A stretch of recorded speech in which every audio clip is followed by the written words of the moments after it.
Hello everyone. Today let us look at indifference curve. So what is indifference curve?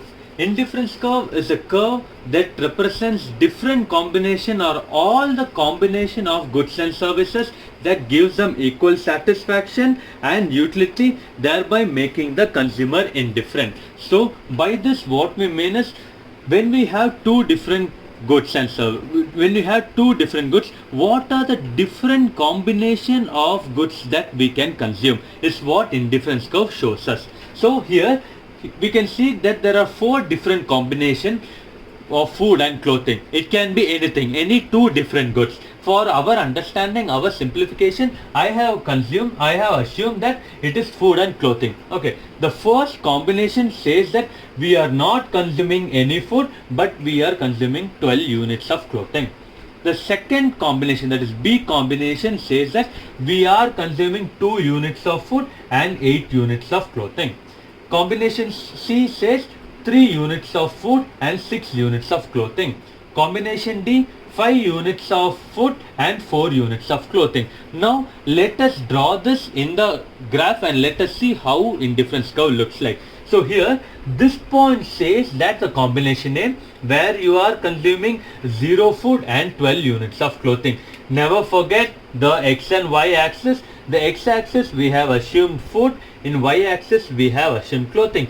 If you want, you can interchange the axis, there is no harm in it. Yes, we have, this is the first combination. The second combination is this point where we consume 8 units of clothing and 2 units of food. Yeah, the third combination, C combination, 3 units of food and 6 units of clothing. D combination, where 5 units of food and 4 units of clothing. Now we join each and every point. So if we join each and every point, we get a downward sloping curve, which is indifference curve. Yeah. So now let us look at the properties of indifference curve. Now let us discuss the properties of indifference curve. The first property of indifference curve, which says indifference curves are downward sloping. What it says is indifference curve has a negative slope.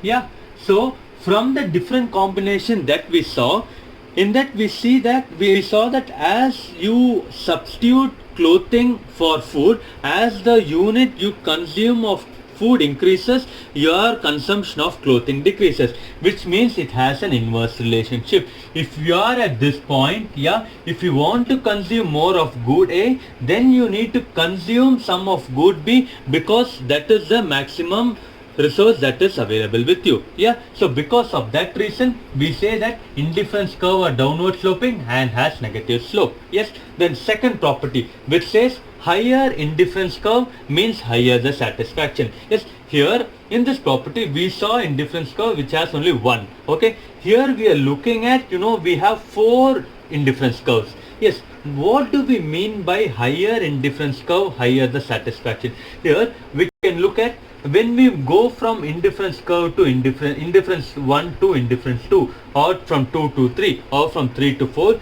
you can see that the space from here, from the 0 you go above, which means here let us assume that this is our initial equilibrium point, or this is the combination that we chose.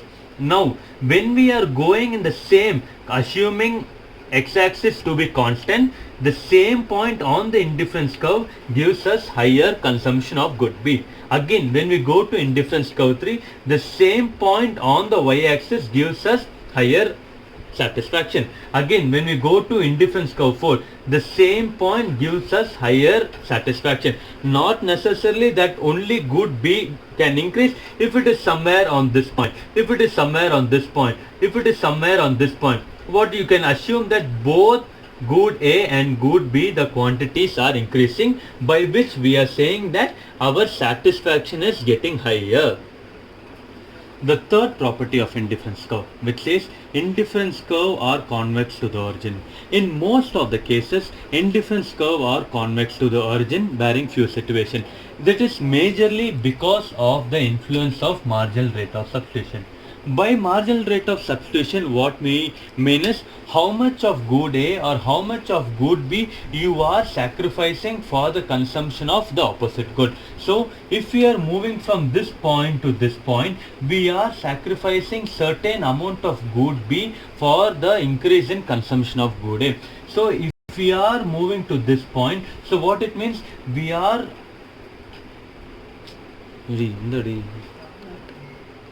consuming more of good A than good B. That is, we are sacrificing certain amount of good B for the consumption of good A.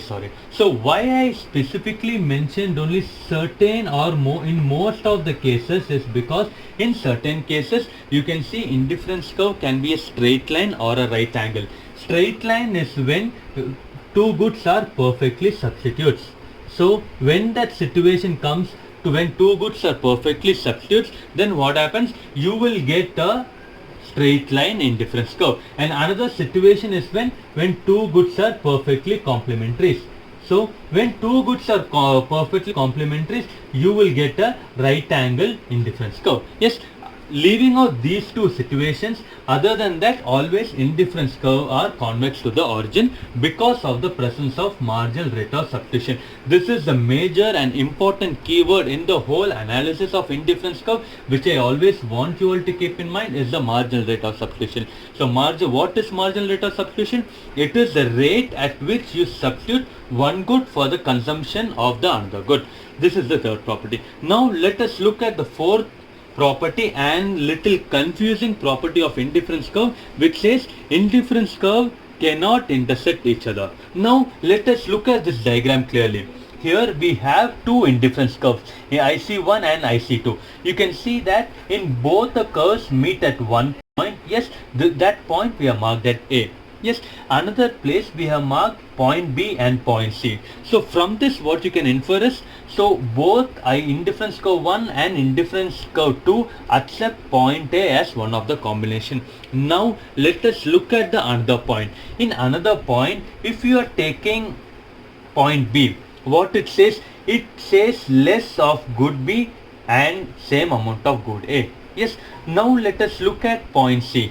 In point C, what is happening? It is you can consume more of good B than in indifference curve. We already at the beginning we said that consumers are maximizer, which means they want to maximize their satisfaction. And the second property where we saw in the indifference map analysis, higher the satisfaction gives higher the indifference curve gives higher the satisfaction. Here again, indifference curve 2 lies above indifference curve 1, which means higher the indifference curve gives higher the satisfaction. So obviously any rational consumer will go with point A and point C and not point A and point B, because point B gives them lesser satisfaction.